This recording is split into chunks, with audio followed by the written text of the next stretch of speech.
All right, let's just jump right in. We're about to tackle a really, really mind-bending idea. What if our entire global civilization, with all its cities, economies, and the internet, what if it isn't just a bunch of human activities, but actually a single living system that's operating on a planetary scale? And there it is. That's the core claim we're going to unpack today. It is a seriously audacious statement, basically saying that the way our world is structured functionally mirrors a process happening inside every single one of your cells. So to get our heads around our planet, we've got to start by understanding the fundamental forces that are really running the show. And our story starts with a kind of universal villain, a force that dictates the fate of absolutely everything in the cosmos, from giant stars all the way down to the coffee on your desk. That force is called entropy. You've probably heard of it. It's the non-negotiable, unbreakable rule that things fall apart.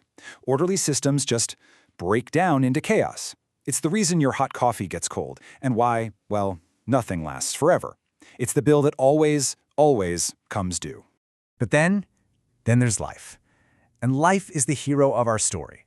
It's this incredible process that somehow figured out a clever temporary trick to get around that universal law of decay.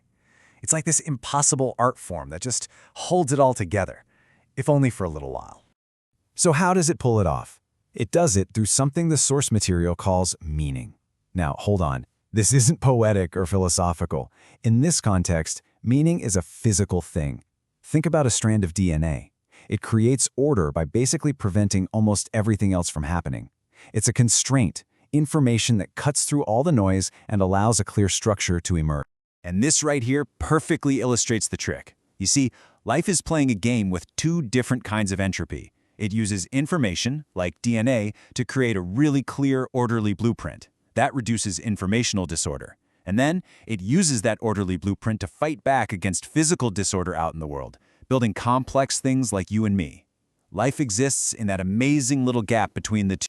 Now, at the very heart of this biological magic is a tiny machine called the electron transport chain, or ETC.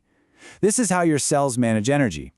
See, instead of just letting a burst of energy collapse all at once, which would be totally useless, the ETC controls its fall, step by step. And you can see exactly how it works here. It's not some chaotic freefall, it's a carefully controlled descent. By making these high-energy electrons take the stairs, so to speak, life is able to capture a little bit of useful work at each and every step. It literally survives by slowing down the inevitable slide into chaos. Okay, so that's the biology. That's the tiny mechanism. But the real question is, what on earth does any of this have to do with us, with our skyscrapers, our global society, the internet? How does a process inside a cell scale up to an entire planet? Well, this is where the whole idea really clicks into place. The argument is that our entire civilization is, probably without even realizing it, building a planet-sized version of that exact same system, a global electron transport chain. So what's the high-energy stuff that's powering this global machine? Well, they're what physicists call gradients, basically differences in potential. You've got the obvious ones, like fossil fuels and the sun's energy, but there are also more abstract ones, like economic inequality, gaps in information, and even our collective human attention. Civilization, in this view, is a structure that exists to manage the slow collapse of these gradients.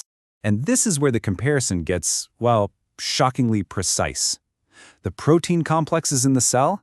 That's our infrastructure. Power plants, shipping lanes, data centers. The cell's energy potential? That's our money. And that little shuttle that speeds things up in the cell? For us, that's AI, which is accelerating how fast we exploit these energy sources. Remember, this isn't just a metaphor, it's a functional map. Let's just pause on that idea of money for a second, because it's a big one. In this way of looking at things, money has no inherent value. It's a symbolic tool. It's stored permission to move energy and command work at some point in the future. It's a token that says, you get to make something happen later. But just like in a tiny cell, this massive, planet-sized energy machine, it's not perfectly efficient. Every single process that creates order and does work comes with a cost. There's always a price to be paid. And here's the bill. Our planetary machine exports its disorder, its entropy, in the form of waste heat, pollution, and all kinds of ecological strain. And here's the critical part. Our planet is the sink that has to absorb all this junk, and its capacity is not infinite. A system becomes unsustainable when it starts overwhelming its sink. So how does a machine like this fail? Well, in pretty much the same way as a biological one does. You can drain your energy sources way too fast. You can have poor regulations so the system just leaks and collapses.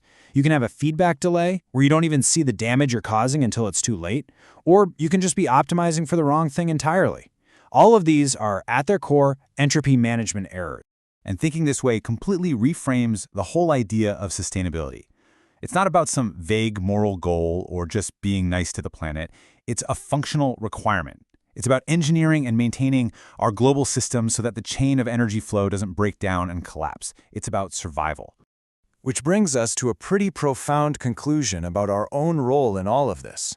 We aren't just observers standing outside watching this planetary machine run. We are the machine. We are its components. We're the enzymes, the regulators, the maintenance crew.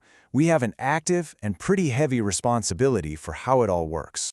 Ultimately, this whole perspective leaves us with a stark and really powerful thought.